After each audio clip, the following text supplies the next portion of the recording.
Good morning. The PSOE and the hard-left SUMA yesterday agreed policies that including expanding a windfall tax for banks and energy firms as they try to form the basis of a coalition government 3 months after an inconclusive election.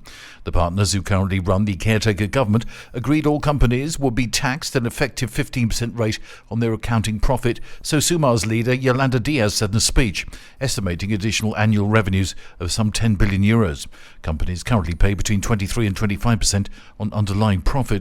The government imposed a 2-year 4.8% levy last December on banks' net interest income and net commissions above €800 million. For energy companies with a turnover of at least €1 billion, the rate was 1.2%. Banking and some power companies' shares fell after the announcement, with Banco Sabadell down 5.2% and utility Endesa down 2.3%. Meanwhile, the parties said they will push for a 37.5-hour work week as part of an agreement the coalition partners struck as they try to remain in power. Spain has had a 40-hour work week for the past 2 decades. Now the government wants to move towards a shorter work week, like in neighbouring France, where the work week is 35 hours. The Socialist Party and its junior coalition partner have until November the 27th to earn the backing of the majority of Parliament to form a new government. If not, a new national election will be held in January. Yesterday's agreement was the first and likely the easiest step that the two parties face ahead of what promises to be a difficult task of earning the support of myriad smaller parties. A new drug will soon be available that can reportedly reduce high cholesterol levels by half with just 2 injections a year.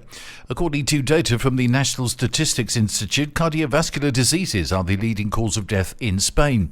Starting on the 1st of November, many patients will have access to a new medication called inclisiran. It promises to provide a powerful and sustained reduction of some types of cholesterol. In principle, inclisiran is only designed and financed for patients considered high and very high risk of cardiovascular disease. A spokesperson for the Canary Islands government yesterday said the reception centre capacity for migrants is beginning to be exhausted after days of maximum pressure. The islands experienced an unprecedented influx of some 1,600 migrants over the weekend. The situation has led to the president of the Canary Islands government to send a letter to the Prime Minister Pedro Sanchez. He calls for the evacuation of the European Civil Protection Mechanism to release additional funds and resources. The number of unaccompanied migrant children now exceeds 4,000. That's the latest from TRE. I'm Bob James.